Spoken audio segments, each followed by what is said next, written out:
क्योंकि हमें क्लास शुरू करनी है तो इसको शुरू कर देते हैं पहले, बाकी धीरे धीरे आते रहेंगे। देखो आज की क्लास में भी हम दो चीज़ों के बारे में डिस्कस करेंगे मेनली। पहला, जो आपको मॉक टेस्ट 2 मिला था उस पर आपको क्या क्या इम्प्रूवमेंट करनी है, कैसे करनी है, जैसे कि अभी तक जो गलतियां आ रही है, एक ग्रामेटिकली, दूसरा आप जो स्ट्रक्चर पर गलतियां कर रहे हैं वो, ठीक है, उसमें ज़्यादातर दिक्कतें आ रही है। वोकेबलरी का यूज़ कैसे कर सकते हैं क्योंकि याद नहीं रहती है। याद आपको कैसे रहेगी क्योंकि आपने उसका कभी यूज़ नहीं किया। देखो, वोकेबलरी का मतलब ये नहीं होता कि सिर्फ आपके पास एक शब्दकोश है, उस शब्दकोश का आपको यूज़ भी करना होता है। यूज़ इन द सेंस कि जब आप कोई शब्द नया सीख रहे हैं तो उसको सेंटेंस में यूज़ करके देखो कि वो सेंटेंस में क्या वो यूज़ हो रहा है आपसे, वैसे करके उसको देखो। ये नहीं कि आपने सिर्फ वोकेबलरी पढ़ी हुई है और फिर एग्जाम हॉल में सोच रहे हैं या फिर लिखते हुए सोच रहे हैं कि मुझे क्या करना चाहिए, है ना। का कॉल मुझे अभी आ रहा है, एक मिनट में उठा ही लेता हूँ, 2-3 मिस कॉल आ गई है। हेलो, हेलो, हाँ जी, वेरी गुड इवनिंग। हाँ हाँ हाँ हाँ। हम्म। अभी तो कोई कूपन कोड ऐसा नहीं है। आप ऐसा कीजिए, एप्लीकेशन पर डाउनलोड कर दिया आपने? ठीक है, आप उस पर देख लीजिए। अभी एक्चुअल में हमारी क्लास है, हम क्लास के बाद आपको कॉल करते हैं फिर, है ना। हाँ हाँ हाँ, ठीक है, ओके। तो आपको वो सेक्शन करना है पहले के लिए, तो अभी के लिए हम यहाँ पर जाएं।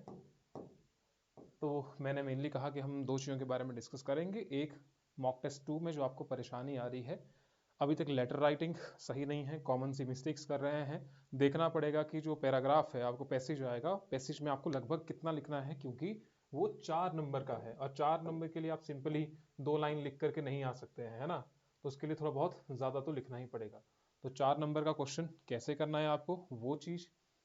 दूसरा, जो गद्यांश है, जो गद्यांश है, कि पेन भी काम नहीं कर रहा है। दूसरा पेन, दूसरा पेन, दूसरा पेन, ठीक है। गद्यांश है, गद्यांश लेखन में आपको क्या करना है, ठीक है। तो इस पर बाद में आएंगे हम मॉक टेस्ट 2 में, यहां पर कैसे इंप्रूवमेंट करना है, क्लियर। पहले आते हैं जो मैंने आपको काम दिया था। ऐसा ना हो कि बस मैं हम पीडीएफ वहां पर शेयर करते रहें और आप उनको देखें ही ना, तो वो नहीं होना चाहिए। कुछ एक और पीडीएफ भी हमने शेयर की है वहां पर, तो कृपया उन्हें जाकर के देख लीजिएगा। एक है ये आर्ट एंड कल्चर के क्वेश्चंस। आर्ट एंड कल्चर से एक दो क्वेश्चन आ जाता है, तो इसीलिए ये आर्ट एंड कल्चर के PYQ हो गए हैं HAS के। इन्हें सॉल्व करने की कोशिश करना है, नहीं आ रहे हैं तो कृपया ये सॉल्यूशन यहां से देख लेना है। सॉल्यूशन हमने ऐड कर दिए हैं। एक तो है ये PYQ, उसके बाद है कुछ एक एक्सपेक्टेड MCQ, ठीक है। नीचे जाकर के आपको मिल जाएंगे, आई थिंक यहां पर ही है, ये आपके हो गए expected questions. Art and culture से इससे बाहर जाने की मेरे ख्याल से जरूरत नहीं पड़ेगी आप लोगों को, क्योंकि आएगा भी तो एक आधा क्वेश्चन आ जाएगा या दो आ जाएंगे, ज्यादा उससे ज्यादा नहीं पूछे जाएंगे। लेकिन फिर भी आर्ट एंड कल्चर का थोड़ा बहुत रिवीजन कर लेना, जो आपके अपने नोट से प्लस आपके ये क्वेश्चन हो गए, तो लगभग 20 क्वेश्चन है यहाँ पर। 20 क्वेश्चन ये हो गए, 10 क्वेश्चन ऊपर हो गए, 30 क्वेश्चन हो गए। तो एक दिन में आप 5 क्वेश्चन पढ़ लो, ज्यादा अंदर जाने की जरूरत नहीं है, तो आप सिंपली उनको पढ़ लीजिएगा। आर्ट एंड कल्चर के ये हो गए। फिर है ज्योग्राफी के, तो ये ज्योग्राफी के जितने भी PYQ हैं HAS की, वो सारे पढ़ लीजिएगा।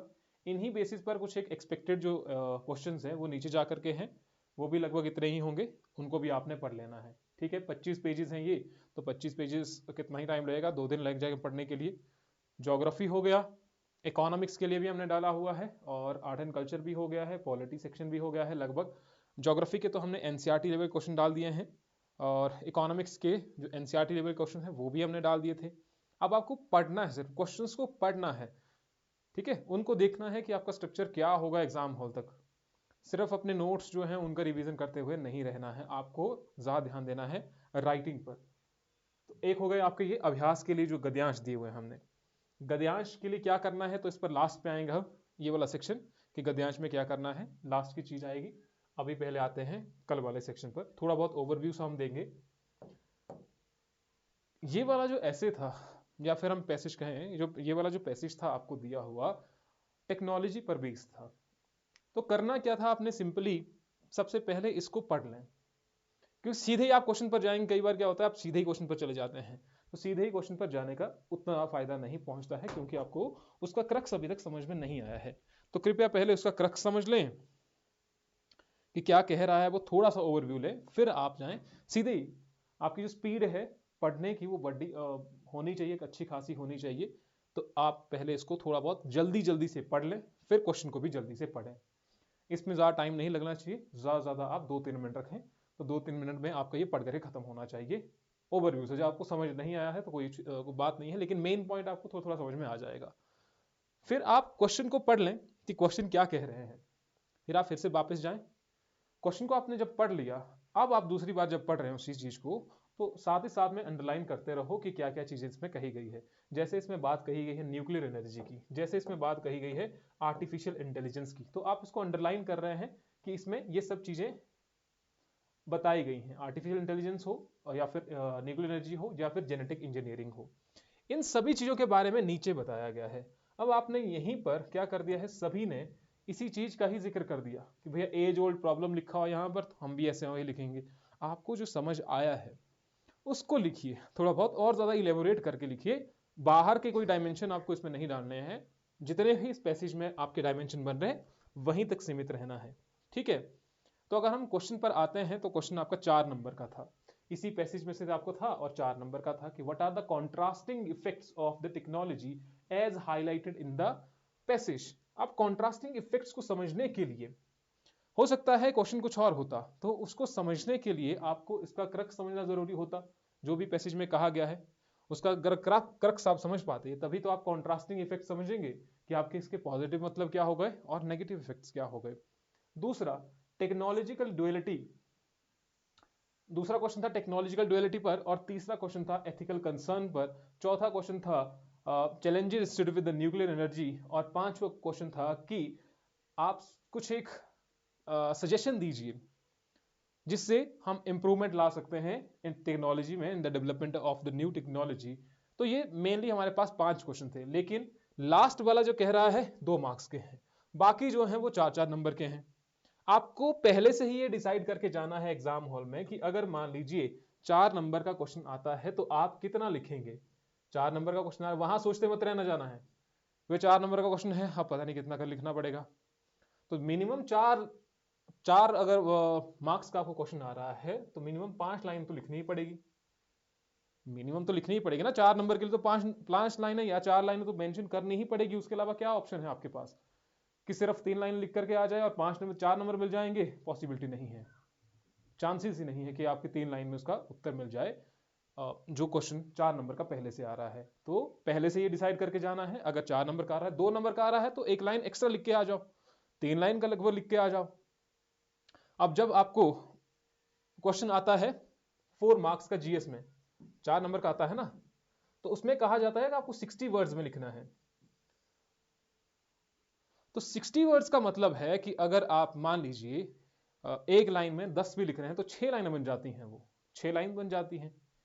अगर आप जीएस की बात करते हैं तभी आपको 4 नंबर मिलते हैं वहां पर, या 5 लाइनें लिखते हैं अप टू 8 लाइन्स। हाँ, मतलब ज्यादा लिखनी है थोड़ी सी आपने, 8 लाइन तक तो नहीं जाना है, 8 तो ज्यादा हो जाएंगे फिर, ठीक है। उससे थोड़ा बहुत कम अगर आप पाए। हाँ, मत जैसे कि यहाँ पर दिया हुआ है, मैं आपको क्वेश्चन देता हूँ, अब आप इसका क्रक्स समझ गए होंगे, इसको मैं बता नहीं रहा हूँ, बस यहाँ पर हम क्वेश्चन पर आ जाते हैं। जैसे what are the contrasting effects of the technology as highlighted in the passage. क्या बताया गया है कॉन्ट्रास्टिंग इफेक्ट्स के बारे में? आप सभी ने कुछ न चीजें लिखी हुई हैं, लेकिन फिर से एक थोड़ा बहुत ओवरव्यू से ले लेते हैं कि आप क्या लिख सकते थे। एक फ्लो होना चाहिए उस पैसेज में।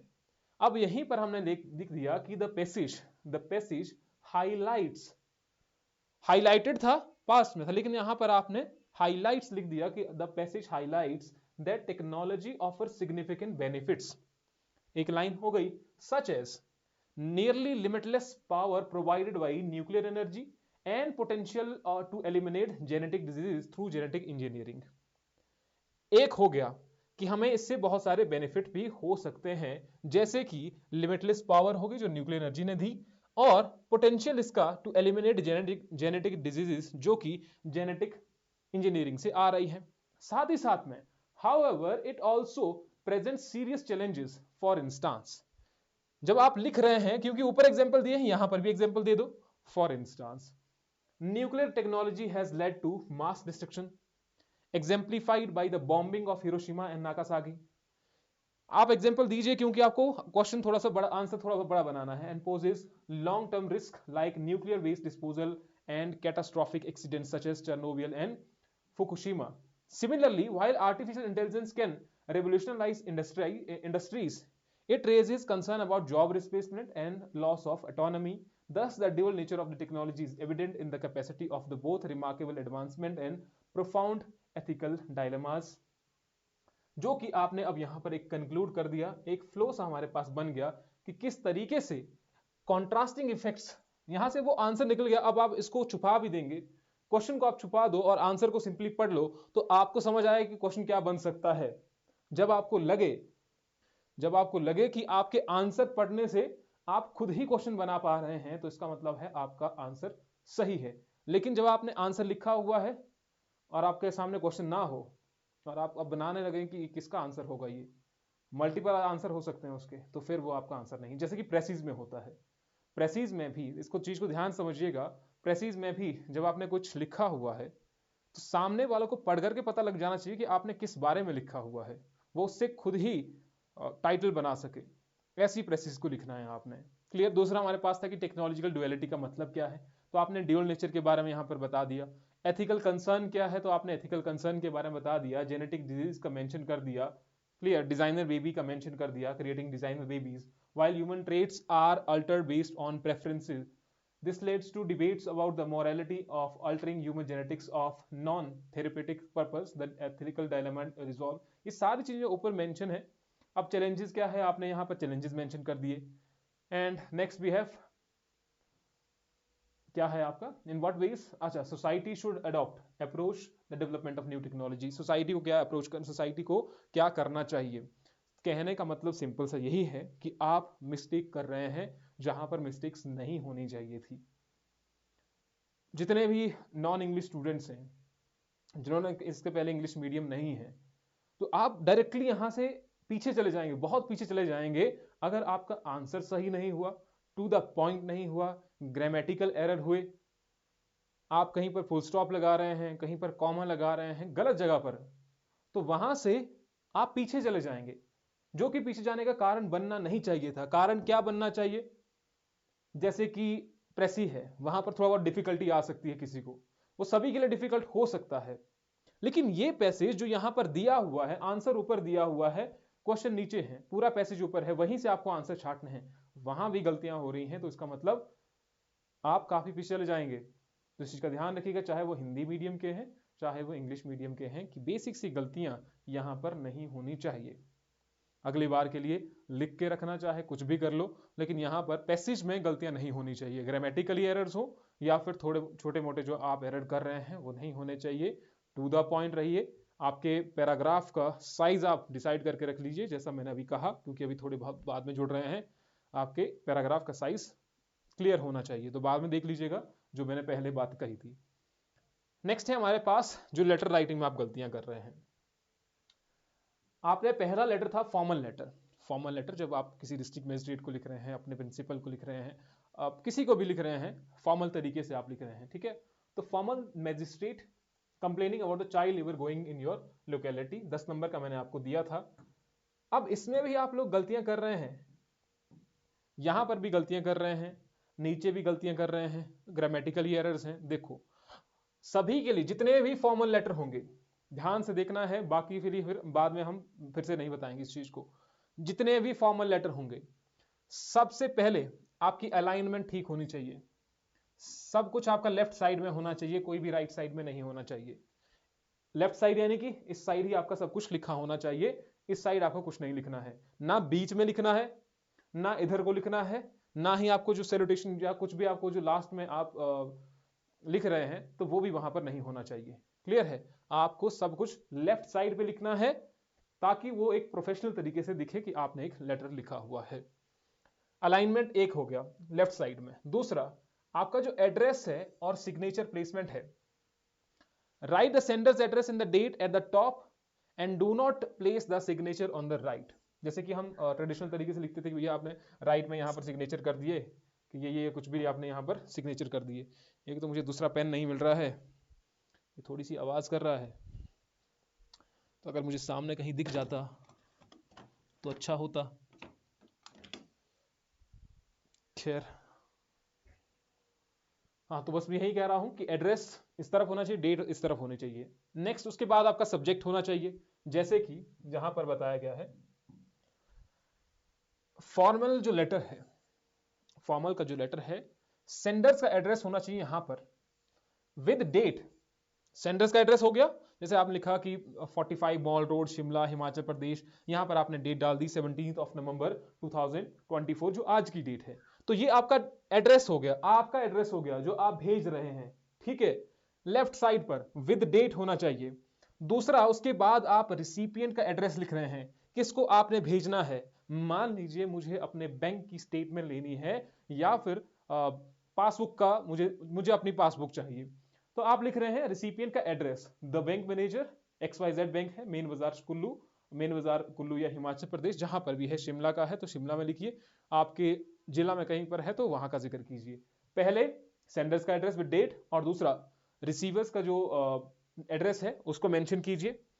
देन सैल्यूटेशन और ग्रीटिंग आप लिख रहे हैं सर या डियर सर और मैडम, जो भी है, जहां पर लिखा डिस्ट्रिक्ट मजिस्ट्रेट हो सकता है डियर सर हो या मैडम हो, तो उसका आप जिक्र कर सकते हैं। फ्रॉम और टू नहीं लिखना है, जैसे कहीं पर लिखते हैं to the bank manager, to the principal, तो वो नहीं मेंशन करना है, ठीक है। डायरेक्टली आपने लिखना है, क्योंकि अब के जो मॉडर्न जो लेटर्स हैं उसमें टू का जिक्र नहीं आता है, तो आपको डायरेक्टली यहां पर लिखना चाहिए द बैंक मैनेजर, उसके साथ में ही नीचे को डियर सर और मैडम। उसके बाद आप लिखेंगे सब्जेक्ट, सॉरी सब्जेक्ट तो आपको पहले आना चाहिए ना, सब्जेक्ट आपका पहले आ सकता है, सब्जेक्ट पोजीशन पहले आएगी आपका, इससे पहले सब्जेक्ट पोजीशन और उसके बाद ये आएगा, ठीक है। और एक लाइन का स्पेस देना है आपने between the sender's address and date and the receiver address, यानी कि यहां पर बीच में आपको थोड़ा बहुत ये देना है, जगह देनी है बीच में। हाँ, आपने ये लिख दिया डियर सर, फिर आपने सब्जेक्ट लिखा, तो ये सब्जेक्ट आ गया। तो dear sir madam subject, and then we have body part, main body part of the letter, जिसका आप जिक्र यहां पर करेंगे। क्लियर है? रिकॉर्डिंग हो रही है कि नहीं हो रही, एक मिनट जरा, रिकॉर्डिंग इसका थोड़ा बहुत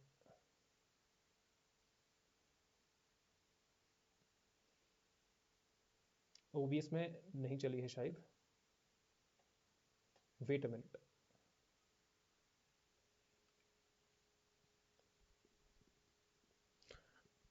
बताओ इतना समझ में आ गया तुम्हें?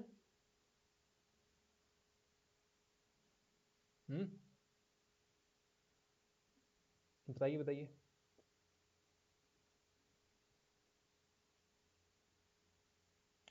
बस एक मिनट दो मुझे।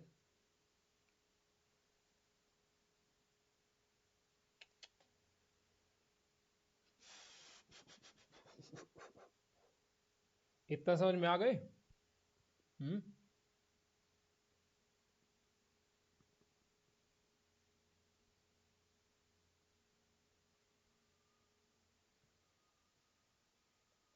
बताओ बताओ बताओ तने में, बस मुझे एक मिनट दो।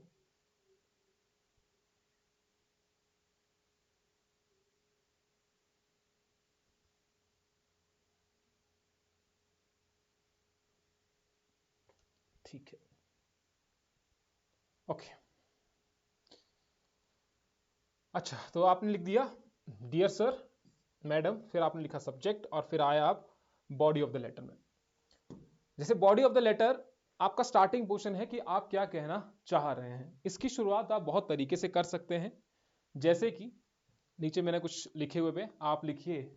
स्टार्टिंग आप अगर कर रहे हैं, सब्जेक्ट के बाद आप शुरू कर रहे हैं, ठीक है। जैसे कि आपने पहले लिखा सेंडर्स एड्रेस, रिसीवर्स का एड्रेस, सैल्यूटेशन आपने दे दिया, फिर आपने सब्जेक्ट मेंशन किया, फिर आप आए बॉडी ऑफ द लेटर में। बॉडी ऑफ द लेटर आपने शुरुआत की ऐसे करके कुछ कि I am writing to request an account statement for my saving account, account का नंबर दे दिया आपने, फॉर द पीरियड कितने से कितने तक चाहिए आपको, तो थोड़ी बहुत शुरुआत है।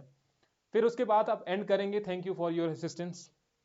आप उसके बाद लास्ट में यहां पर है सब्सक्रिप्शन, और सब्सक्रिप्शन का मतलब लेटर में होता है पोलाइट क्लोजिंग, जैसे कि आप लिखा यूअर सिंसियरली रवि ठाकुर या यूअर सिंसियरली आकाश लिख दिया, निकेश लिख दिया, जो भी आपका नाम आता है तो आप उसको यहाँ पर मेंशन कर दीजिए और ये आपका एक लेटर एंड हो गया।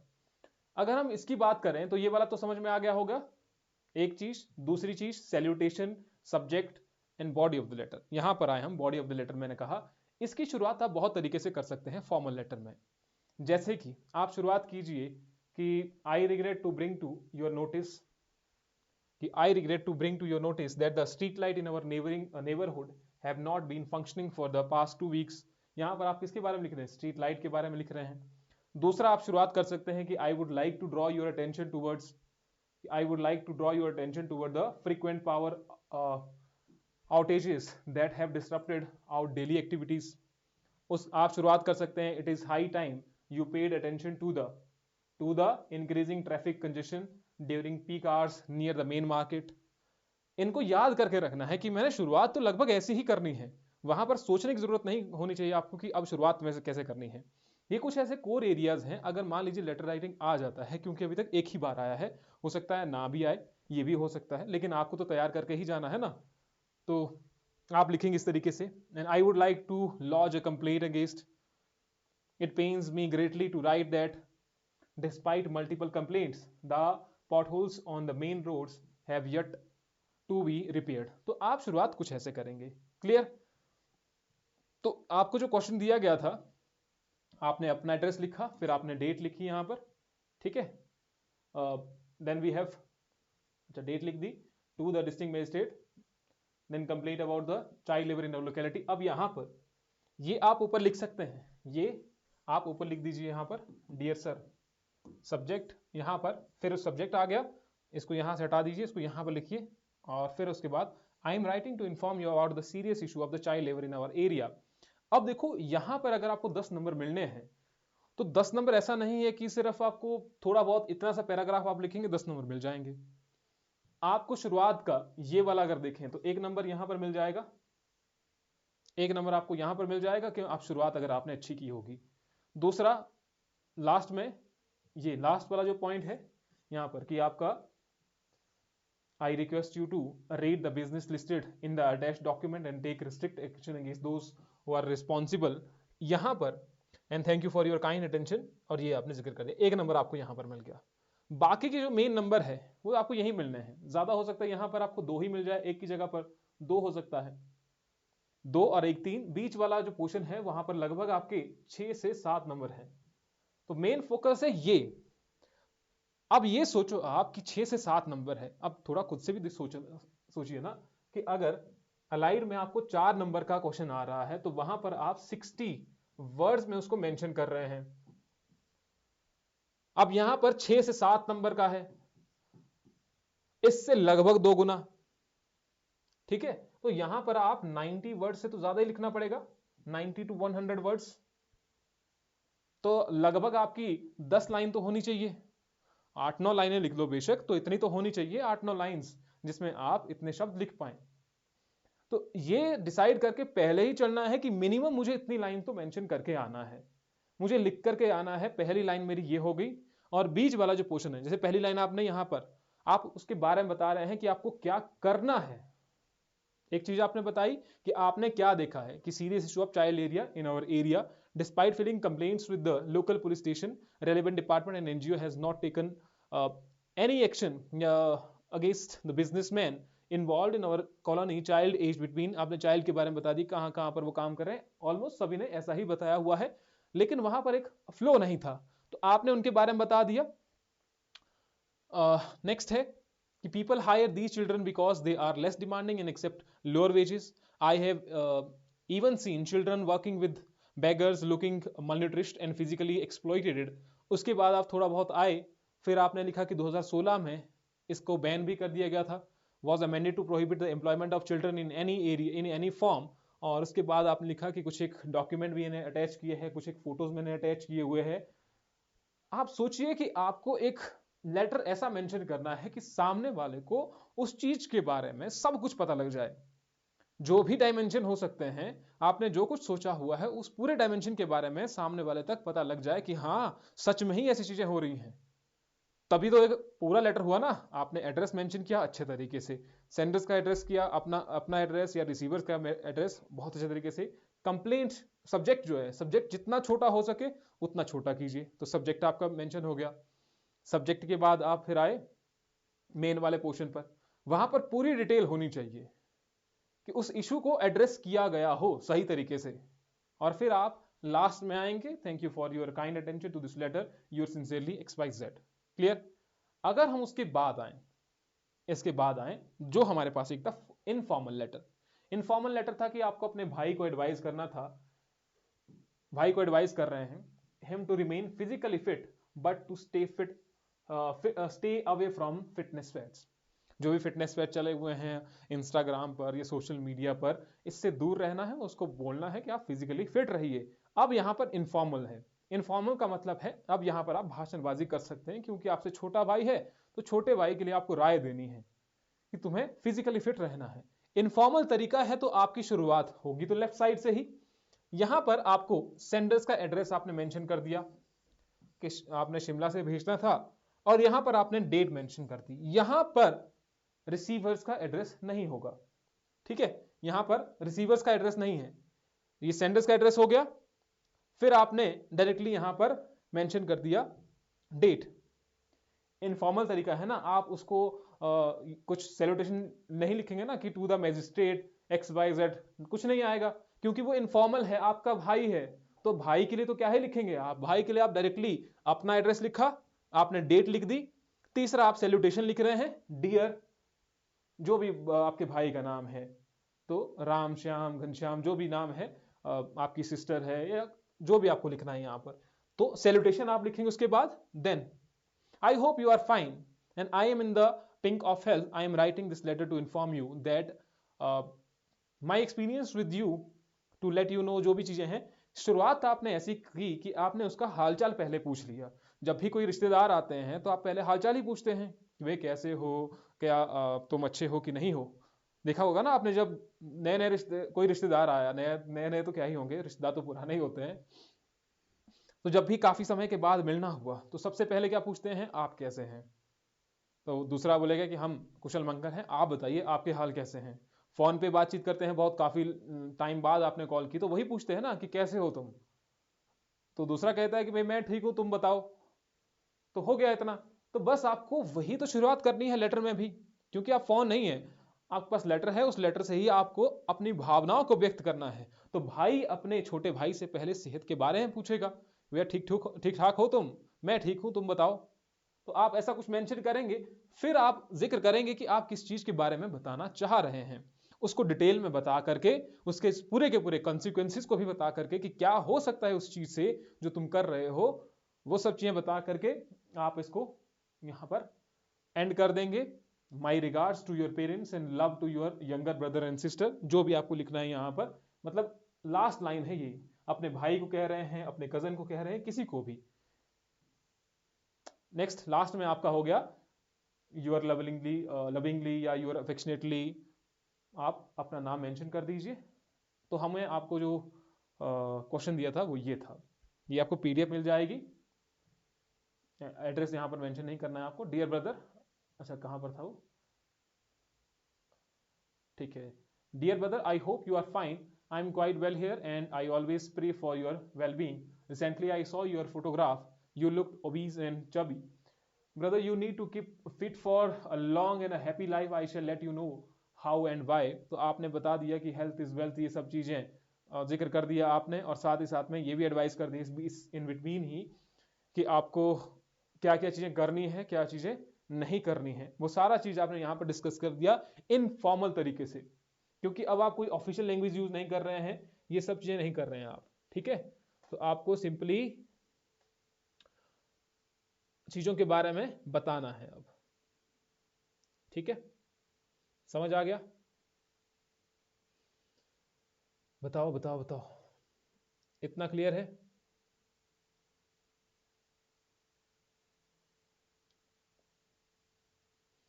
बताइए बताइए, अगर समझ आया होगा तभी हम आगे चलेंगे, फिर बताओ जल्दी से।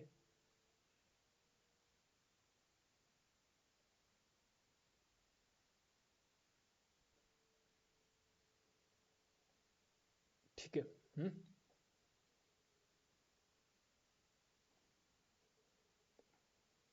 किसी को कोई संशय? क्या कह रहे हैं?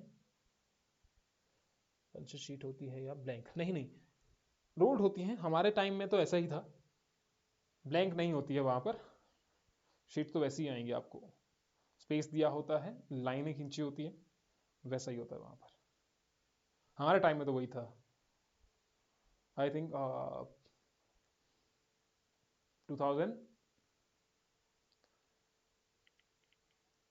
एक हुआ था आपका 17 में हुआ था, है ना?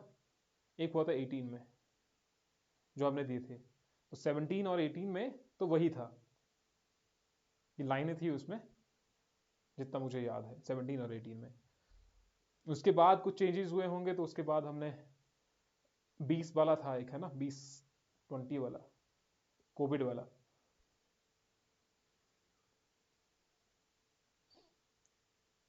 कोविड के टाइम पीरियड में 24 लगा हुआ है ना? हाँ, तो एक हमने 20 वाला दिया था, एक हमने 18 वाला दिया था, 18 या 17 वाला दिया था। तो दोनों टाइम पीरियड में, एक 17 का भी था, तीन थे ना, तीनों दिए थे। तो उस टाइम पीरियड में तो कुछ ऐसा नहीं था। बाकी अब चेंज हुआ होगा तो उसका तो हमें आइडिया नहीं है, लेकिन हाँ, उस टाइम तो लाइनें हुआ करती थी। पहले आपको क्वेश्चन दिया होगा, स्पेस दिया होगा, क्वेश्चन दिया होगा, स्पेस दिया होगा, लास्ट में खाली पेज होता है, वही सब चीजें होती हैं। तो ये चीजें हैं। दूसरा था आपको ऐसे लिखने के लिए। फर्स्ट ऐसे वाज अबाउट मैरिटल रेप। अब देखो, आपको जब भी आप किसी चीज के बारे में लिख रहे हैं, आपको मेंशन करना पड़ेगा एक छोटे छोटे पैराग्राफ में उनको। ये आपका एक पैराग्राफ हो गया, दूसरा पैराग्राफ हो गया, तीसरा पैराग्राफ हो गया, चौथा, पांचवा, ये सारे पैराग्राफ हो गए। ठीक है, जैसे कि थोड़ा बहुत अगर शुरुआत करें हम इसकी, कैसे आपको अटैच्ड होना चाहिए था। जैसे किसी ने वायल से शुरू किया था, विंग से शुरू किया था, तो वैसा मत कीजिएगा। एक थोड़ा बहुत डिस्कस करके देखते हैं, फिर हम आगे जाएंगे, क्योंकि आपको एग्जाम हॉल में क्या करना है। India is a family centric society where the family plays a central role in the society, a social life. In many Indian households, the husband and the wife share responsibility, but the right and the duties of the man often remain unquestioned. यहां पर हम man को थोड़ा बहुत degrade तो करना ही पड़ेगा हमें। अगर हम लास्ट लाइन पर इसकी जाएं, in our male dominated society, a woman's consent in marriage is often overlooked, raising important questions about her autonomy and rights within the marital bond. अब यहां पर क्या किया आपने, कनेक्ट कैसे करना था वो चीजें आपने देखी। यहां पर आपने लिखा कि in our male dominated society, जो हमारी जो पुरुष प्रधान सोसाइटी है, उसमें विमेन की कंसेंट मैरिज में देखी ही नहीं जाती है, is often overlooked, raising important question, one such question या one such issue of the right, जो उनको दिया नहीं जाता है, क्योंकि हमने यहां पर राइट का जिक्र किया था। और हम आगे, one such issue is the right of the consent to physical relation after marriage.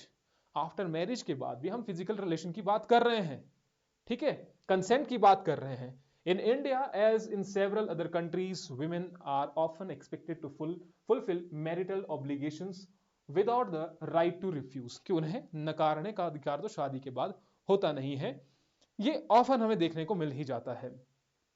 अभी लास्ट में कैसे आए हम यहां पर, फिर आपने इसके बारे में जिक्र कर दिया कि कैसे कैसे जनवरी 2022 में ये सब चीजें हुई। आपने लास्ट में जिक्र किया, India has been hesitated to tackle it. आप इंग्लिश में जितना आप अवॉइड कर पाए कर लीजिए, हेडिंग का मेंशन नहीं करना है, ठीक है। हेडिंग आप मत बताइएगा, आप सिंपली पैराग्राफ में लिखो और पैराग्राफ को कनेक्ट करो एक दूसरे से, हेडिंग लिखने की जरूरत नहीं है। यही है, आप जितना ज्यादा अवॉइड करेंगे उतना अच्छा आपके लिए होगा, मार्क्स आपके उतने अच्छे बन जाएंगे। यहां पर आपने लिखा कि in India has been hesitant to tackle it, often citing the potential misuse of the law and the belief that such matter should remain private, कि वह ऐसे जो मुद्दे हैं वो प्राइवेट ही रखे जाएं तो अच्छा है, इनको बाहर ना लाया जाए। The Delhi high court in a split decision reflected the complexity of this issue. यहां पर आपने बता दिया था कि उसे मुद्दे को प्राइवेट रखा जाना चाहिए। तो अब क्यों मुद्दा प्राइवेट होना चाहिए? कोई कॉम्प्लेक्स मुद्दा ही होगा जिसको प्राइवेट रखा जाएगा। तो हाल ही में दिल्ली हाई कोर्ट ने एक स्प्लिट डिसीजन दिया, यानी कि एक तरफा डिसीजन नहीं दिया, कुछ एक पक्ष में थे और कुछ उसके दूसरी तरफ थे। The complexity of the issue, 4 petitioners argued that the exceptions under section 375 which excluded forced sex in marriage violate women's fundamental right. Justice जो आपने बता दी इसके बारे में, then we have he comments highlight the deep rooted inequalities faced by the women within the marital context. तो उसी के बारे में आप बता रहे हैं जजमेंट के बारे में, फिर आपने कंक्लूड कर दिया। इसमें कुछ एक डाटा जो है, ये वाला डाटा आपने मेंशन कर देना है। ये वाला जो डाटा है जहां पर आपको रेलेवेंट लगता है उसमें मेंशन कर दीजिएगा इसको। फिर हमारा दूसरा था नेचुरल फार्मिंग पर। ये हम लास्ट में कह रहे हैं कि as a result many aquatic animals have been adversely affected with some species facing extinction. इनके कॉन्ट्रास्ट में आपने ये बता दिया कि कुछ एक बेनिफिट भी हैं। आपने यहां पर जब बता रहे थे कि ये हार्मफुल है, affected many species facing extinction, लेकिन इसके अलावा आप बता रहे हैं इन कॉन्ट्रास्ट नेचुरल फार्मिंग में तो बेनिफिशियल है, जहां पर हम इस तरीके के फार्मिंग कर रहे हैं, बहुत सारा पेस्टिसाइड्स का यूज कर रहे हैं, कंटेमिनेटेड वाटर बॉडीज हो रही हैं, वाटर जो है धीरे धीरे कंटेमिनेटेड हो रहा है। ये चीजों को आपने दूसरी तरफ बता दिया कि दूसरा मुद्दा ये है कि नेचुरल फार्मिंग अगर हम करेंगे तो उससे क्या बेनिफिट हो सकता है। तो आपने इसको कनेक्ट कर दिया, बीच में आपने बता दिया ये सारी चीजें, कृषि पद्धति के बारे में, नेचुरल फार्मिंग के बारे में, जीरो बजट नेचुरल फार्मिंग के बारे में, ऑर्गेनिक स्टेट के बारे में। अब देखिए आई थिंक उमेश, तो आपने फर्स्ट में लिखा था, बीच में उसको मेंशन करेंगे, that is good. Despite its advantage, natural farming has not yet gained widespread adoption among farmers. यहां से आपको शुरुआत करनी है इसके बारे में, उसके बारे में पॉजिटिव बता करके। अगर कोई पॉजिटिव मुद्दा है, जिस नेचुरल फार्मिंग है तो पॉजिटिव मुद्दा है तो उसके बारे में बता दो। कोई भी ऐसा मुद्दा है तो उसके बारे में थोड़ा सा कॉन्टेक्स्ट दे दो कि वह क्या पास्ट हिस्ट्री जो प्रेजेंट में चला हुआ है, न्यूज में चला हुआ है, डेफिनेशन क्या है, वो सब चीजें आप यहां पर मेंशन कर दो। अगर नेचुरल फार्मिंग है तो नेचुरल फार्मिंग के बारे में बेशक यहां पर इंट्रोडक्शन दे दो कि नेचुरल फार्मिंग होता क्या है। फिर धीरे धीरे आपने बता दिया कैसे नेचुरल फार्मिंग के अलावा जो हम फार्मिंग दूसरी कर रहे हैं उसके क्या नेगेटिव इंपैक्ट्स हो सकते हैं और हम उसकी जगह पर नेचुरल फार्मिंग ला सकते हैं। गवर्नमेंट ने हाल ही में नेचुरल फार्मिंग के लिए क्या किया है, अभी इसमें और करने की क्या जरूरत है, जो आप कंक्लूजन में लास्ट में दे देंगे। क्लियर? ऑनलाइन बुलिंग था और social media challenge to societal, ये सारा internal security of India and challenges था, दूसरा हमारा मुद्दा था ये, तो इनको आप देख लीजिएगा। And last was biased media a threat to democracy. इसमें भी जिक्र किया गया हमने कि the term Godi media, terms such as Godi media and derogatory phrases like prostitute have emerged, reflecting public dissatisfaction with the media's perceived vices. तो ये term जो है आपको देखने को मिली है। अब जब आप इस तरीके के मुद्दे को बता रहे हैं, जैसे कि आपने बताया किसी ने सोनम वांगचुक जी के बारे में बता दिया कि उनका मुद्दा, तो वहां पर ये लिख दो कि कुछ एक, अगर आपको मेंशन करना है कि उनके कुछ एक जो लोगों का मानना ये था कि उनके मुद्दे को सही तरीके से बताया नहीं गया, आप अपने व्यूज वहां पर नहीं दो कि हाँ हमने ऐसा देखा कि हाल ही में आपने देखा होगा कि सोनम वांगचुक का जो मुद्दा है वो उठा था, उनको सही तरीके से कवर नहीं किया गया। तो ये है मुद्दे को आपने अपने वे में बता दिया कि भैया मुझे ऐसा लगता है कि सोनम वांगचुक जी का जो मुद्दा था, क्योंकि आपने वो पर्सनली ले लिया और आप उसको बता रहे हैं, वो नहीं करना है। आप ये बता दो कुछ लोगों का ऐसा मानना है, कुछ लोगों का ऐसा मानना था कि उनके जो मुद्दा था उसको सही तरीके से न्यूज में नहीं दर्शाया गया। हालांकि जो मणिपुर में चला हुआ है उसको मीडिया में सही स्थान नहीं मिला है, कुछ लोगों का ये मानना है। अब वो कुछ लोग कोई भी हो सकते हैं, आपके अपने ऊपर वो बात नहीं आएगी। बस एग्जाम हॉल में यही करना है कि अपने ऊपर वो बात नहीं लानी है, कुछ इशू आप मेंशन कर दीजिए वहीं पर, क्योंकि एग्जामिनर ने या जो चेक कर रहा है आपके आंसर को अभी चेक कर रहा है, उसने दिल पे बात ले ली तो फिर दिक्कत हो जाएगी, है ना। फिर था हमारा पैसेज, प्रेसी था। The first precis was about nervousness. ज्यादातर यही था कि नर्वसनेस का ये मुद्दा था, केस था, जो आपको आसानी से समझना चाहिए था। कुछ तो नहीं समझ आया तो ठीक है, अभी के लिए तो पहली आपकी प्रेसिस थी जिसने पहली लिखी है।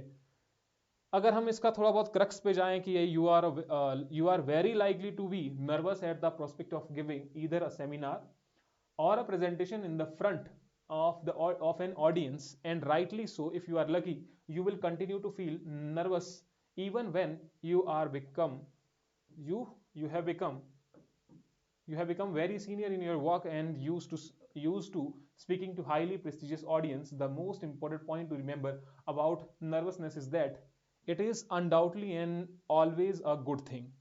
अब आपको यही चीज प्रेसी में नहीं लिखनी है कि when you are giving a senior, जब आप सीनियर के सामने दे रहे हैं, यही चीज मेंशन नहीं करनी है। आपको वो कंक्लूजन निकालना है प्रेसी का कि वो प्रेसी कहना क्या चाह रही है, कहना क्या था, इसमें मुद्दा क्या था, वो यही लाइनें आपको नीचे मेंशन नहीं करनी है प्रेसी में। सभी ऐसा मत कीजिएगा कि यहाँ पर कोई सेंटेंस देखा और वही आपने सेंटेंस अपनी प्रेसी में भी डाल दिया और बीच की लाइनें कुछ एक मिस करके फिर से आपने प्रेसी में वही लाइनें लिख दी। वो नहीं करना है। जो आपको इसमें से समझ आया तो थोड़ा बहुत अगर आप पहले देखें कि आप नर्वस होने की संभावना है इन फ्रंट ऑफ ऑडियंस, तो फ्रंट ऑफ ऑडियंस जब जाएंगे, आप लोगों के बीच में जाएंगे, तो संभावना यही है कि आप नर्वस हो। और नर्वस होना, you feel nervous even when you have become very senior in your work and used to speaking in the prestigious audiences, the most important point to remember is nervousness is that undoubtedly and always a good thing। तो यहाँ से हमें पता लगा कि nervousness जो है, आप कितने भी सीनियर हो जाएं लेकिन नर्वसनेस तो फिर भी आएगी, और जो एक अच्छी चीज है, बुरी चीज नहीं है, which is a good thing. इससे ऑडियंस को क्या पता लगता है, what does the audience think when they see the speaker is nervous. अब यहाँ पर लिखा है first of all they are vastly relieved, जो भी better him than common reaction होगा उनका, तो उससे उन्हें पता लगता है कि वो अपने मुद्दे के बारे में सीरियस है।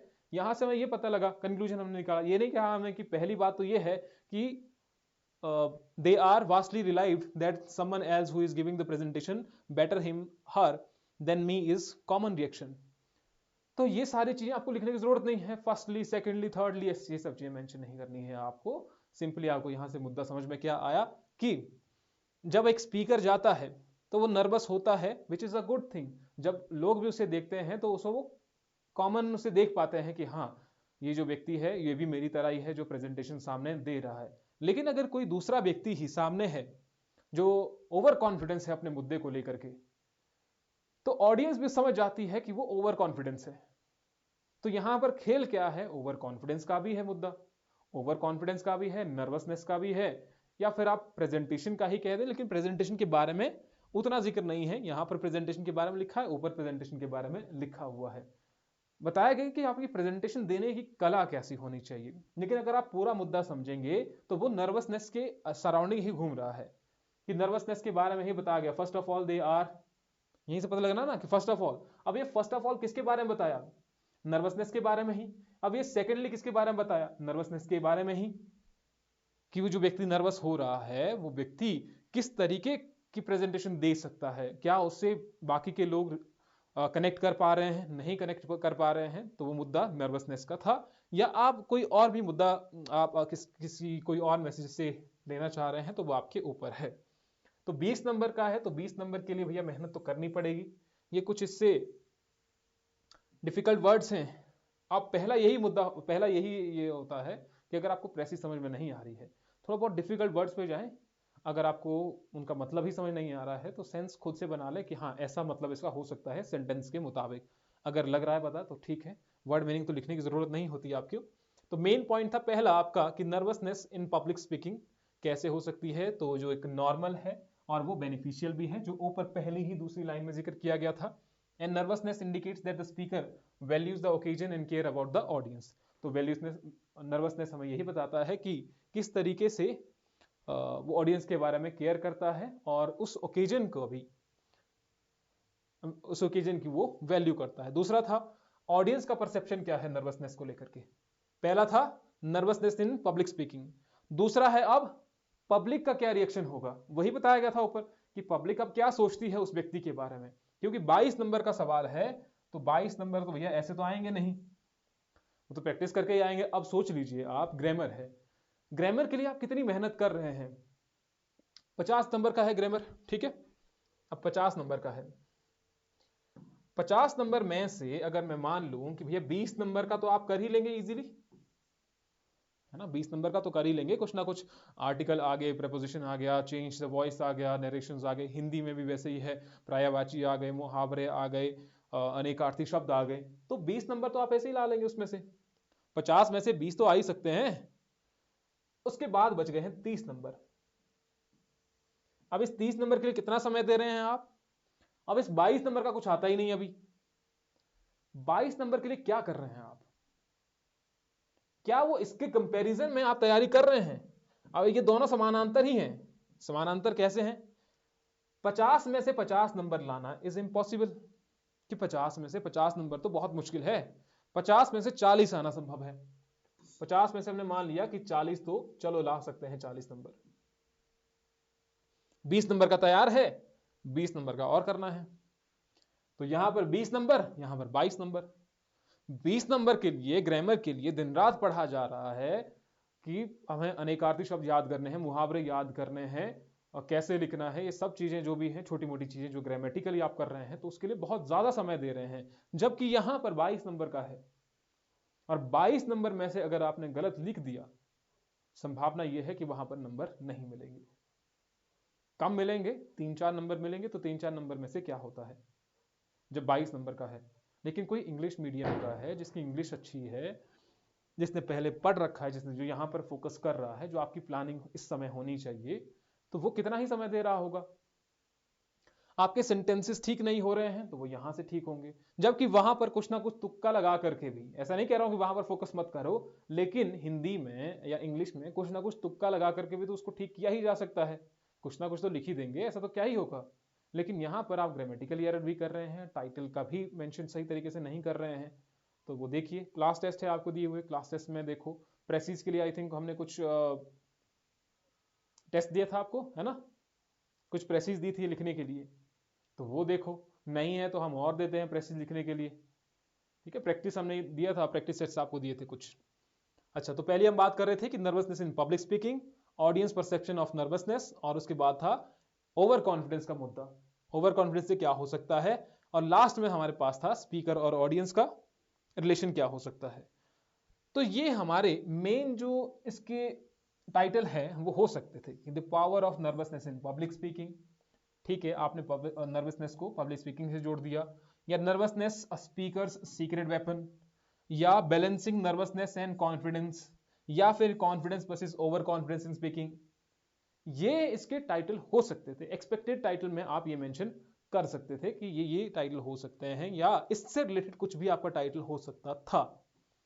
लेकिन आई थिंक किसी ने कुछ एक ने लिखा हुआ है इस तरीके का टाइटल, तो मेंशन जरूर कीजिएगा कि आपके टाइटल जो है वो सूटेबल होना चाहिए, और उसी टाइटल के मुताबिक फिर आप इसमें लिखें, या लिखें आप positive role of nervousness in public speaking. अब तो अगर आपको यही वाला फिर से लिखने को दिया जाए, कोशिश ये करो कि इसको फिर से लिखो। क्या आप उसको लिख पा रहे हैं? कईयों को ऐसा लगेगा कि इसको फिर से लिखने का क्या फायदा। फायदा आपको तब समझ में आएगा जब लिखेंगे। होगा क्या कि आपको वो एक फ्लो पता लग जाएगा कि हाँ आप ठीक लिख रहे हैं कि नहीं लिख रहे हैं।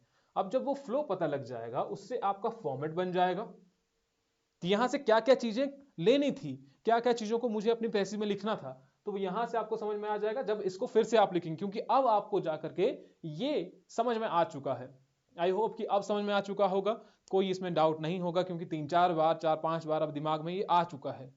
तो अगर आपको स्टार्टिंग में प्रेसी है, अगर आप एग्जाम हॉल में हैं, तो अगर आपको समझ में नहीं आ रहा है, इसको थोड़ा देर के बाद इसको कीजिए, इसको बीच में जाकर के फिर से पढ़िए कि क्या है, इसका क्या हो सकता है। डायमेंशन दिमाग में चलते रहते हैं, हमारा जो अनकॉन्शियस माइंड होता है वो काम करता ही रहता है। अगर आज के समय में किसी के दिमाग में सो रहे हैं आप, तो सोते सोते भी nervousness makes a good speaker, nervousness makes a good speaker कह सकते हैं, कह सकते हैं, ऐसा भी कह सकते हैं। लेकिन वो गुड स्पीकर बनाएगा, है ना? ठीक है, बना सकते हैं आप। अच्छा, आपने ये लिखा था, ऐसा कह रहे हैं, है ना? अच्छा ठीक है, तो मैं क्या कह रहा था अभी तक के लिए, तब मैं भूल गया, स्किप हो गया। क्या कह रहा था मैं? कुछ बात चली थी किसी मुद्दे को लेकर के, अब मैं भूल गया हूं। चलो जो भी था, मुझे याद दिला देना अगर आपको याद आ जाए तो। ठीक है, आपने ये प्रेसी लिख दी कि feeling nervous before giving a seminar और presentation is normal and beneficial and nervousness shows that the speaker value the audience and the occasion. ये आपने ऊपर से ही ले लिया। Which earns audience approval. पूरी की पूरी लाइन जो यहां पर मेंशन की हुई थी कि ऑडियंस उसे क्या सोचती है, आपने सिंपली लिख दिया कि ऑडियंस का क्या रोल रहता है उस चीज में, है ना। ऑडियंस अप्रूवल आपको मिल जाता है उससे। कन्वर्सली ओवर कॉन्फिडेंस क्या करता है, suggest lack of care for the audience and can lead to negative reactions. Over confidence के बारे में एक लाइन, और नर्वसनेस और जो कॉन्फिडेंस था उसके बारे में एक लाइन। लास्ट वाली आप लाइन कह दिया कि nervousness when managed well signal respect and engagement, while overconfidence foster a poor relationship with the audience resulting in hostile interaction। ये चीजें आपकी खत्म हो गई, है ना। मैं कह रहा था, हाँ, सबकॉन्शियस माइंड की बात कर रहा था मैं। सबकॉन्शियस माइंड में अगर आपकी तैयारी अच्छी है, इस चीज का आपको पता लग जाएगा तैयारी कैसी है आपकी। अगर आपके दिमाग में रात को चीजें चल रही हैं, रात को सोते समय आपके प्रेसी दिमाग में चल रही है, दिमाग में ऐसे चल रहा है, दिमाग में कंटेंट चल रहा है, घूम रही हैं चीजें कि मुझे ये करना था, ये करना था, यहाँ से ऐसा करना था, ठीक है, यहाँ पर मैंने जो कंटेंट है वो यहाँ पर नहीं डाला था, सही तरीके से नहीं डाला था, वहां पर शायद ऐसा कंटेंट मुझे डालना चाहिए था। अगर ये दिमाग में चल रहा है तो आप सही डायरेक्शन में हैं, तैयारियां आपकी हो रही हैं, ठीक है। साथ ही साथ में मैं ये भी कह रहा था कि जब आप एग्जाम हॉल में होते हैं तो आपने एक बार प्रेसी पढ़ ली, वहां पर समझ में नहीं आ रहा है, ठीक है। वैसे ही जो क्वेश्चन होते हैं प्रीलिम में, जब आपका दिमाग नहीं चल रहा हो तो आपने एक बार क्वेश्चन पढ़ लिया, लेकिन कहीं बीच में दिमाग में वो क्वेश्चन तो चल ही रहा है, क्योंकि आपने वो फीड कर दिया है दिमाग में, मेमोरी में आपने फीड कर दिया है। अब मेमोरी उसके बारे में सोच रही है कि उसके बारे में कितनी इंफॉर्मेशन आपके पास उपलब्ध है, तो वही इंफॉर्मेशन कलेक्ट करके कई बार आपको याद आ जाता है कि हाँ वहां तो पढ़ा था मैंने। तो वो आपका जो सबकॉन्शियस माइंड है वो धीरे धीरे काम करता रहता है अपने तरीके से। तो जब समझ में नहीं आ रहा है एक बार पढ़ लो, कहीं अगले क्वेश्चन पर चले जाओ, उतने में जो आपको इजी से लगता है उसको उतने में अटेम्प्ट कर लो, फिर वापस आ जाओ उस पर टॉपिक पर थोड़ी देर के बाद। हाँ, तब फिर आपको थोड़ा लगेगा कि हाँ मैंने पढ़ा तो था ये कहीं पर। वैसे आपने उसी वक्त पढ़ा होगा, लेकिन फिर भी आपका जो अनकॉन्शियस माइंड है वो उसके बारे में प्रोसेस करता रहता है कि क्या चीज़ें थी, क्या आपकी मेमोरी में वो फीड है। आपने देखा होगा कि चैट जीपीटी है या कुछ एक चीज़ें ऐसी हैं, तो जब आप उसको चैट जीपीटी को कुछ डाटा देते हैं तो कई बार वो डाटा नहीं देता है अच्छे से, लेकिन अगर आपकी कमांड सही हो तो आपका डाटा मिल जाता है आपको। बस जिक्र इतना सही है कि मुद्दा इतना सा है कि आपकी जो कमांड है आपके दिमाग के लिए वो सही होनी चाहिए। क्या आपने अपने दिमाग को कमांड सही दी थी या नहीं दी थी, आपको लिखना क्या था, आपको सोचना क्या था, आप किस तरीके से करना था चीज़ों को, वो सही नहीं होगी तो रिजल्ट भी नहीं आएगा। तो आपकी रात में दिमागों में ये दिमाग जो है वो चलना चाहिए ये चीज़ें कि आप एग्जाम की तैयारी कर रहे हैं, 10-20 दिन है, आप 20 दिन है आपके पास, तो नींद भी लगभग 6-7 घंटे आनी चाहिए। हाँ, जो आपके प्रॉम्प्ट है वो सही होने चाहिए। तो 6 से 7 घंटे अगर सो रहे हैं तो ठीक है, उससे ज़्यादा सोने की ज़रूरत तो वैसे है नहीं। पढ़ना, अगर आप ये कह रहे हैं कि 16 से 17 घंटे पढ़ रहे हैं, वो सिर्फ पढ़ना पढ़ना नहीं होना चाहिए, ठीक है। आप बेशक आप 12 घंटे भी पढ़ लो, 10 से 12 घंटे पढ़ रहे हैं, उसमें प्रोडक्टिविटी आनी चाहिए। जो चीज़ें आप पढ़ रहे हैं उनमें रट्टा नहीं मारना है कि आपने रट्टा मार दिया और चीज़ें आपकी हो गई। अब बेसिक से हम अगर ऐसे की बात करें तो आपने ठीक है, आप 10-12 ऐसे रट लिए, वहां पर कुछ नया ही आ गया, फिर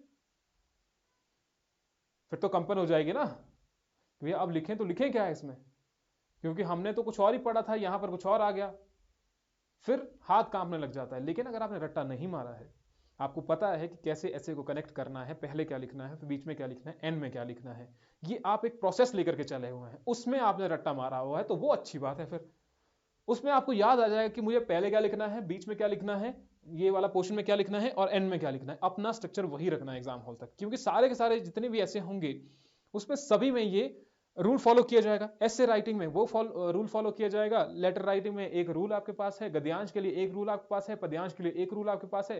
तो इतने ज्यादा रूल तो आपके पास पहले ही से हैं, इतने से पहले से ही हैं, तो इसमें क्या ही सोचना है फिर। बस कुछ एक चीजें हैं कि आपका पहले से फॉर्मेट तैयार होने चाहिए एग्जाम हॉल में जाने तक।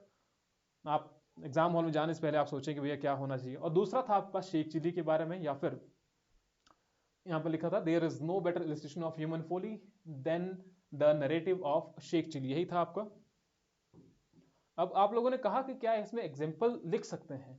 अब एग्जाम्पल जो शुरुआत थी वो पैसेज की यहीं से ही हुई थी, इसमें इनको एज ए एग्जाम्पल की तरह नहीं लिया गया था, इनके बारे में ही लगभग जिक्र किया गया था।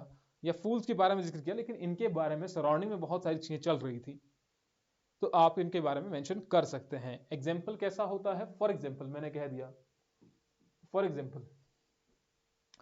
Example Maharashtra, Telangana, UP, Bihar, elections are going on in these states. तो उसमें आपने फॉर एग्जाम्पल कर दिया, या कोई भी चीज आपने फॉर एग्जाम्पल कर दी, for example mango, for example apple, तो वो मेंशन नहीं करना है ऊपर, वो होता है एक फॉर एग्जाम्पल। लेकिन यहां पर कोई फॉर एग्जाम्पल की तरह इनको नहीं लिया गया था, इसीलिए ये एग्जाम्पल नहीं है। ठीक है, बेशक इनके सराउंडिंग में से स्टोरी है वो जा रही है। There is no better illustration of the human folly than the narrative of the Sheikh Chilli, who is in India, who in India is not aware of the story of the incorrigible fool who choose to ignore the sane advice of the pacer, क्या लिखा हो ये, by not cutting the same branch on which he himself was sitting. Obviously fools fails to learn from others. This is very important line. अब ये सारी चीजें जो थी ऊपर वो अलग है, लेकिन ये लाइन अलग कह रही है कि fools fails to learn from others experience and pay a heavy price in the process. ये अच्छी लाइन थी, जहां से आपको इसका क्रक्स एक मिल रहा है। जहां से आपको क्रक्स मिले उस लाइन को उठा करके रखो। यहां से आपको क्रक्स मिल रहा है कि जो फूल होते हैं वो गलतियों से नहीं सीखते हैं, एक्सपीरियंस से नहीं सीखते हैं, इसलिए उन्हें एक हैवी प्राइस चुकाना पड़ जाता है। और यही होता है कि मूर्ख लोग गलतियों से नहीं सीखते हैं।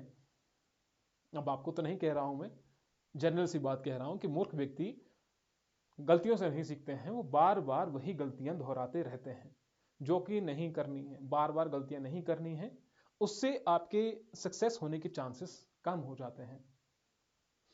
सक्सेस कितनी देर में होना है वो चीज भी इस पर डिपेंड करती है कि क्या आप सेम गलतियां बार बार कर रहे हैं। तो खैर इस पर तो नहीं जाऊंगा मैं। इसमें 22 मार्क्स थे, मीनिंग आपने पढ़ लेना है इनके। Main point of the passage थे ह्यूमन फॉली एंड फूल्स। पहला बताया था शेख चिल्ली के बारे में कि फूल जो है वो they do not learn from other experiences, और इसलिए उन्हें हैवी प्राइस चुकाना पड़ता है। उनका फूल का नेचर कैसा होता है? ओवर कॉन्फिडेंस होते हैं in their judgement and believe they are benefactors of the society, they desire recognition and thinks other needs to learn from them. ऐसे ही करके आपको पहले पैसेज को तोड़ना है, उसको छोटे छोटे भागों में तोड़ो। उसमें आपको जो ऐसा लगता है कि ये कहानी के तौर पर है, तो वो कहानी आपको एक तरफ रखनी है। पहले जमाने में क्या होता ना, नानी दादी की कहानियां होती थी, फिर लास्ट में वो कहते थे एक कंक्लूजन उसका कि इससे हमें ये सीख मिलती है। तो बस वो प्रेसी से जो आपको सीख मिल रही है, थोड़े थोड़े में तोड़ करके जो आपको सीख मिल रही है उसको लिखो कि इतना सा पैराग्राफ था, ठीक है, ये इतना सा पैराग्राफ था, इस पैराग्राफ से आपको क्या सीखने को मिला, ये दूसरा पैराग्राफ था, इस पैराग्राफ से आपको क्या सीखने को मिला, ये तीसरा पैराग्राफ था, इस तीसरे पैराग्राफ से आपको क्या सीखने को मिला, और ये चौथा पैराग्राफ था, इससे आपको क्या सीखने को मिला। अब आपके पास 4 पैराग्राफ हो गए हैं। जब आपके पास 4 पैराग्राफ हो गए हैं, अब इन चारों में से आपको मेन पॉइंट लिखने हैं। आपके पास प्रेसी आ जाएगी जब आप इन चारों पॉइंट से मेन पॉइंट उठाएंगे, आपकी प्रेसी तैयार हो जाएगी। ठीक है, या तो एक आप देखें कि पूरा के पूरा प्रेसी अगर पढ़ने लग जाएंगे उसका कंक्लूजन निकालेंगे तो वो डिफिकल्ट हो जाएगा, वो डिफिकल्ट होगा। तो इसीलिए उस डिफिकल्टी में नहीं जाना है। वो तब का प्रोसेस है जब आप इसमें मास्टर बन जाए, कि आपने पूरी प्रेसी पढ़ी और आपको सीधा ही समझ में आ गई, वो तब का मुद्दा है। लेकिन पहले आपको वो तोड़नी पड़ेगी छोटे छोटे हिस्सों में। बेशक उसको रफ में बनाओ, पहले रफ करो वर्क, रफ वर्क पे लिखो कि क्या क्या इसके डायमेंशन हो सकते हैं, पहले का कितना हो सकता है, दूसरे कितना, तीसरा, चौथा। ठीक है, फिर उसका ये निकालो, कंक्लूजन निकालो, तो वो इजी हो जाएगा आप लोगों के लिए। सीधे ही नहीं लग जाना है लिखने कि हाँ ऊपर ये लाइन थी मैं ये लाइन लिखूंगा ऊपर, ये जो बाद की बात है। अभी प्रोसेस शुरू तो करो, जब प्रोसेस शुरू करेंगे तो धीरे धीरे लिखना बेहतर हो जाएगा। ठीक है, आई थिंक यही था। तो दिस इज द प्रेसी, तो ये को देख लीजिएगा, यही था। बताइए कुछ डाउट्स हैं आपके तो।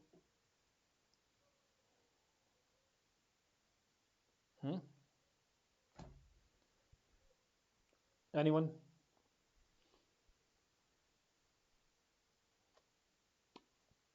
हाँ जी।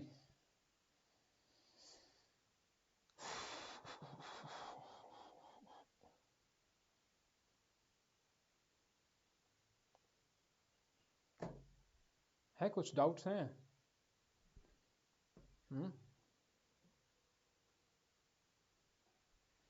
डाउट्स ही नहीं है?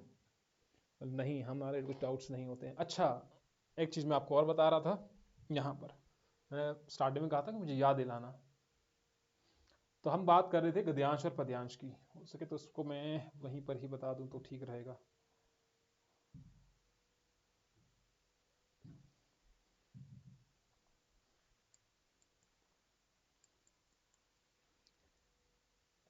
क्योंकि गद्यांश पद्यांश जो है, पद्यांश थोड़ा थोड़ा लिख रहे होंगे, गद्यांश तो आप लिखे ही नहीं है अभी तक, तो ट्राई कीजिएगा उसको। कहाँ था वो? ये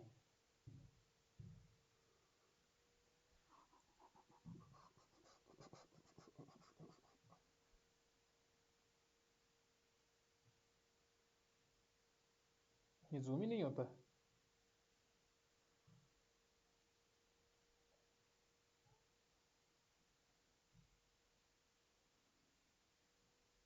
अच्छा, ठीक है। अब गद्यांश की थोड़ी सी बात कर लेते हैं, फिर उसके बाद आ जाएंगे। देखो ग्रामेटिकली आपको, आई थिंक ज्योति, आपकी तो आंसर कॉपी नहीं आई अभी तक, है ना? तो जितने भी हैं अपनी आंसर कॉपी भेजो जो आपने लिखा हुआ है। इम्प्रूव करने के लिए अभी हमारे पास उतना भी टाइम नहीं है कि हम स्टार्टिंग से थोड़ा बहुत सेंटेंस पे जाएं, क्या क्या इम्प्रूव। थोड़ी बहुत टेक्निक हम अपना सकते हैं, उसमें हम क्या क्या करेंगे एक बार आपने कॉल कर लेना है, फिर बात करेंगे, ठीक है? थोड़ा बहुत डिटेल पे कि कहाँ पर ज़्यादा वीक पोर्शन है। सेंटेंस फॉर्मेशन तो होना चाहिए, नहीं हो रहा है, हो सकता है अभी तक नहीं किया हो तो कोई बड़ी बात नहीं है, तो वो अलग इशू है, लेकिन उसको और ज़्यादा इंप्रूव करेंगे। क्लियर है? चलो पहले इसकी बात कर लेते हैं, फिर आपके मुद्दे पर आएंगे। हमारे पास है पद्यांश, ये पीडीएफ मैंने शेयर कर दी है, इसको देख लेना।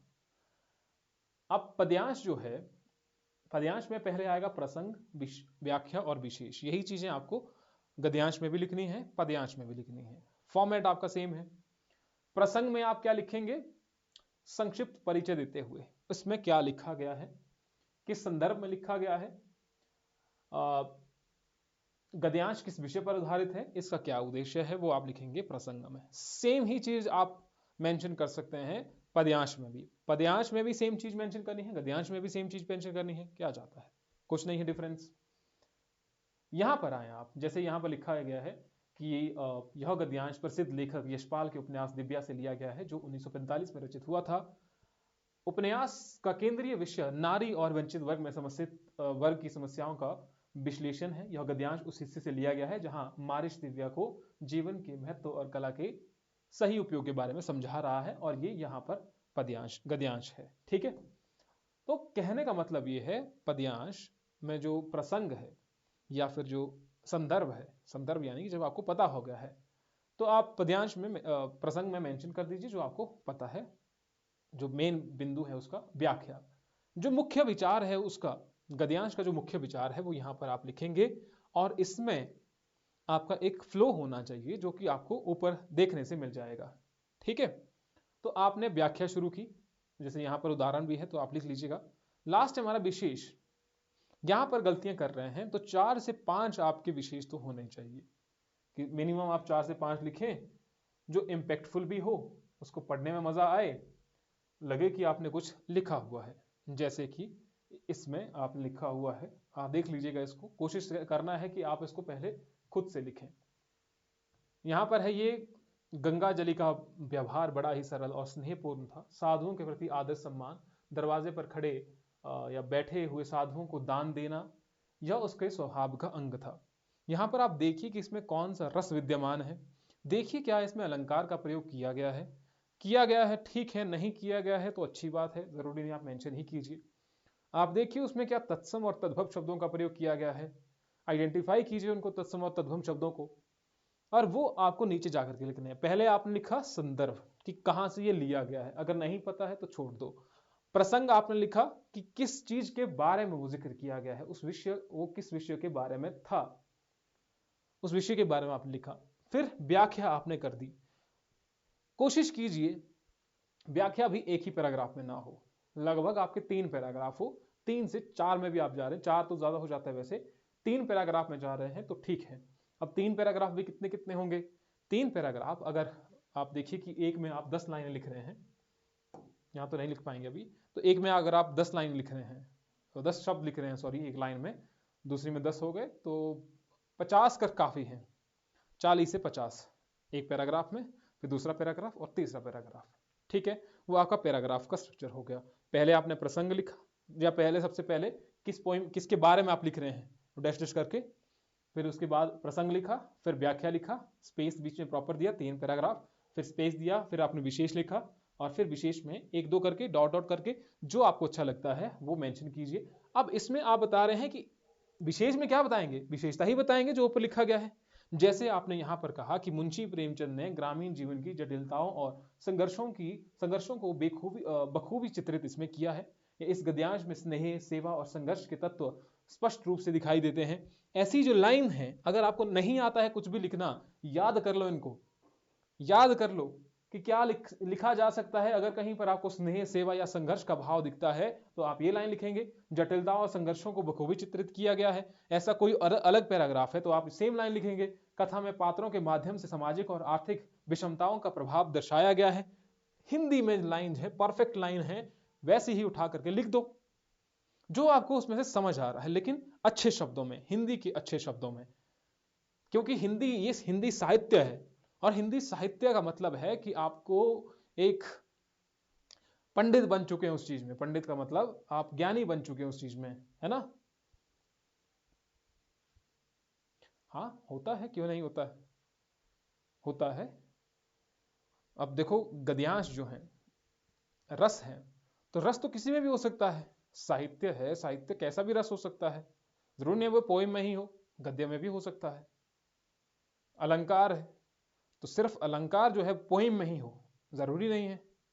अलंकार तो यहां भी हो सकते हैं जहां पर मानव के साथ किसी का कंपैरिजन किया गया हो, तो वहां पर मानवीकरण अलंकार आ गया है। ऐसा भी तो हो सकता है प्रकृति के साथ उसका जिक्र किया गया हो, तो वो पद्यांश में भी हो सकता है, गद्यांश में भी हो सकता है, उसमें तो क्या ही हो सकता है ना, कुछ भी हो सकता है। तो यहां पर भी आप लिख सकते हैं। आप तत्सम और तद्भव शब्दों की लिखो, यहां पर लिखा है देखो, गद्यांश की भाषा सरल, प्रवाहमय और भावपूर्ण है। अच्छी लाइन है। जहां पर आपको लगता है कि इसमें हर कहीं लाइन ही जिक्र नहीं करना है, तो गद्यांश की भाषा सरल है, प्रवाहमय है, भावपूर्ण है, जो पाठकों को गंगाजली के जीवन की वास्तविकता से परिचित कराती है।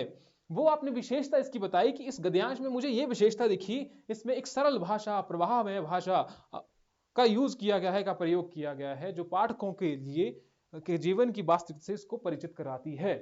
अच्छी लाइन है, याद कर लो जहां पर आपको आता है, क्योंकि यहां पर लगभग 3 से 4 लाइन तो मिनिमम तो 3 तो लिखनी पड़ेगी।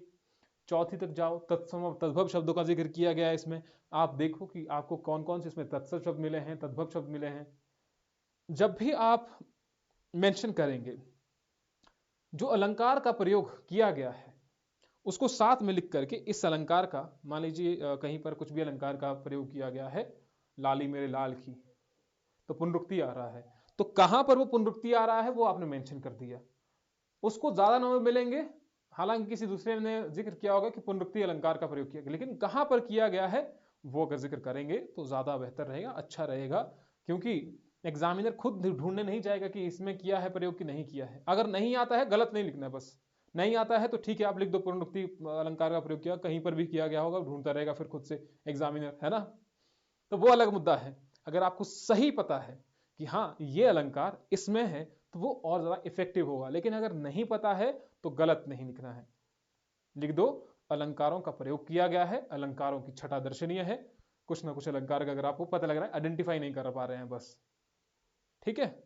जो भी आपको रस का प्रयोग लगता है उसको लिखो यहां पर, ये रस विद्यमान है, ठीक है।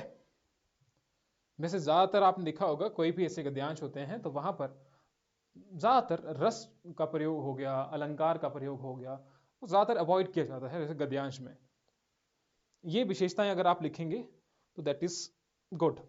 तत्सम तद्भव शब्दों को लिखेंगे तो ये बेहतर रहेगा। मेरे हिसाब से आपको हिंदी में वहां पर जाने की फिर ज्यादा जरूरत नहीं पड़ेगी, ठीक है। और जो हिंदी के मैंने आपको क्वेश्चंस कहे हैं,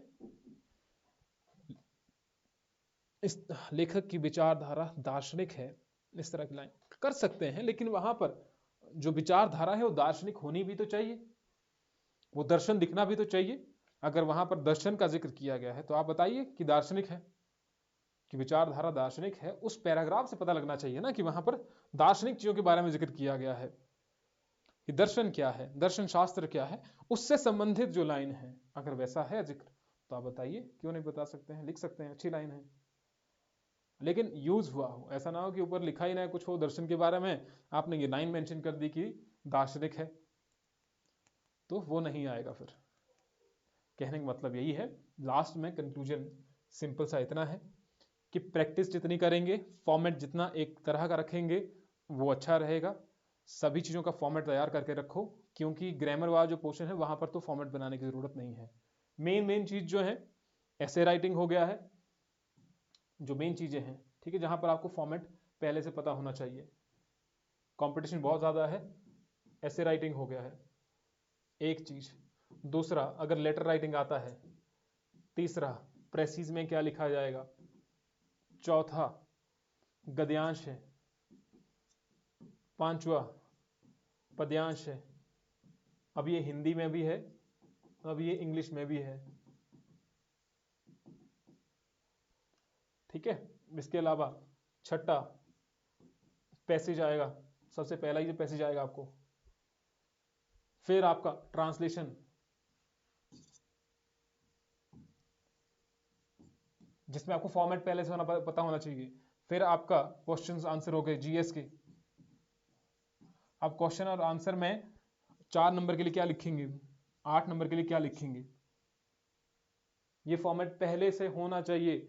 हर क्वेश्चन में, हर ट्रांसलेशन में, हर प्रेसिज में, हर एसे में, हर लेटर में, हर गद्यांश पद्यांश में ये चीजें चेंज होती नहीं रहनी चाहिए कि पहले वाले में कुछ और लिखा था, दूसरे बारे में कुछ और फॉर्मेट, तीसरे वाले में कुछ और फॉर्मेट, एग्जाम हॉल में पहुंचे वहां कुछ और लिख करके आगे। ये नहीं होना चाहिए। एक परफेक्ट तरीके से आप लिखिए कि आपका जो पेपर है वो कैसा आप शो करवाना चाह रहे हैं एग्जामिनर को। वो है एक कि आपको जॉब चाहिए, बस किसी भी तरीके से आपको जॉब चाहिए, वो भैया अब आपको पहले से वो चीजें तैयार करके रखनी होगी। वहां पर उनको चाहिए बेस्ट, आपको बेस्ट बनना पड़ेगा। अगर आप नहीं है अभी तक के लिए तो बेस्ट बनो। क्या प्रॉब्लम आती है, दिन रात मेहनत करो। मेहनत इस तरीके से होनी चाहिए कि उसमें लगे कि मेहनत की है। पढ़ तो सारे ही रहे हैं इस टाइम में, जितने भी स्टूडेंट है सबने कोचिंग इंडस्ट्री ज्वाइन की है, कोचिंग ज्वाइन की है, किसी ने पहले से कोचिंग ले रखी है, किसी ने पहले मेंस लिख रखे हैं, कोई अब लिखेगा। दिन रात सारे पढ़ रहे हैं। आपको डिफरेंस कैसे क्रिएट करना है, ये चीज आपको देखनी है। अब डिफरेंस आप कैसे क्रिएट करेंगे, इन सब चीजों को करके, प्रैक्टिस करके, परफेक्ट बना करके, फीडबैक अच्छा लेकर के, फिर बाद में जाकर वही सेम गलती रिपीट नहीं करनी है बस, कि पहले जो लिखा था फिर वही गलती कर ली। अगली बार के लिए जितनों को मैं बताया है, 2.5 घंटे की क्लास हुई थी, उस 2.5 घंटे के क्लासेस में सभी ने देख, अगर नहीं देखी होगी तो देख लेना, वो जो गलतियां दूसरे ने की है वो आप ना करें फिर से। उससे क्या हो जाएगा, टाइम रिड्यूस हो जाएगा आपका। बाकियों का भी फीडबैक देखो कि उसने क्या गलतियां की है, कहीं आप भी तो ये गलतियां नहीं कर रहे हैं। फास्ट फॉरवर्ड मोड में देख लो चाहे, लेकिन देखो कहीं और आपको अच्छा लगता है और का भी देखो। ऐसा नहीं कह रहा हूं कि भैया मैं ही जो बता रहा हूं वही ठीक है, वही सर्व सत्य है, ऐसा नहीं होता है। और जगह भी आप देख सकते हैं, लेकिन ऐसा नहीं है मल्टीपल रिसोर्सेज में आप देख लिया ये वाला ये सारा सेक्शन देख लिया, वो नहीं करना है, ठीक है। तो ये चीजें हैं, अगर किसी को डाउट्स हैं तो हमें बता दो, नहीं तो फिर यहीं पर क्लास खत्म करते हैं। बाकी हमारा इकोनॉमिक्स कल फिर से स्टार्ट हो जाएगा। जो क्वेश्चन डाले हुए हैं उन पर एक नज़र देख लो। कुछ एक हम एक्सपेक्टेड क्वेश्चंस डाल रहे हैं, अभी आई थिंक 1-2 दिन में वो आउट हो जाएंगे, कल तक भी हो सकते हैं। थोड़ा बहुत हमें ओवरव्यू से देखना है, वो ठीक है। कुछ एक मिस्टेक्स अगर ठीक है उसमें, वो देखना है। ज्योग्राफी के क्वेश्चंस, इकोनॉमिक्स के क्वेश्चंस, आर्ट एंड कल्चर के क्वेश्चंस, पॉलिटी के क्वेश्चंस, इकोनॉमिक्स के क्वेश्चंस, आई थिंक ये सब अपलोड कर दिए गए हैं। देखो उनको, समझ नहीं आता है उसमें बताओ कहाँ समझ नहीं आ रहे हैं। PYQ सारे के सारे हैं, वो एक्सपेक्टेड भी उसमें साथ में ही है, वो सारे करने हैं। हिमाचल की लगभग बहुत ज़्यादा क्वेश्चन है उसमें, लेकिन I think read my essay and precis, अब देखो हमें तो नहीं पता है, अगर आप क्लास में एक्टिव रहे होंगे, अपना नाम आपने लिखा होगा ऐसे में, ठीक है, जो कि टेलीग्राम ग्रुप में भेजने थे, हम काफ़ी समय से बता रहे हैं। टेलीग्राम में आपको सारी अपनी जितनी कॉपीज़ हैं जो आपने लिखा हुआ वहाँ पर भेजिए, वहीं से हम एक बार में डाउनलोड करते हैं, सबको मर्ज करके फिर चेक करते हैं। वहाँ पर आपने उस प्रोसेस में भेजी होंगी तो चेक किए होंगे। फीडबैक हमने क्लासेस में सबके दिए हैं, ऐसा नहीं है कोई भी जिसको हमने छोड़ा है, ठीक है। तो देख लीजिएगा, अगर आपको लगता है कि आपने भेजे होंगे तो हमें इसका आइडिया नहीं है फिर बाकी। क्लियर?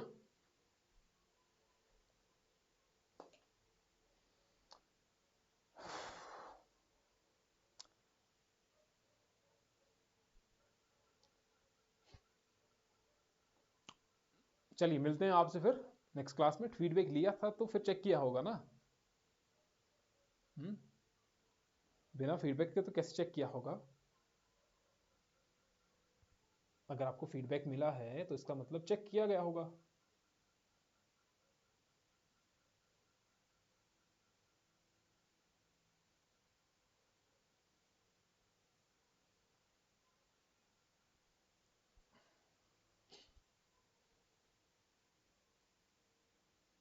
वो लेट था, ऐसे नहीं पढ़ा था आपने।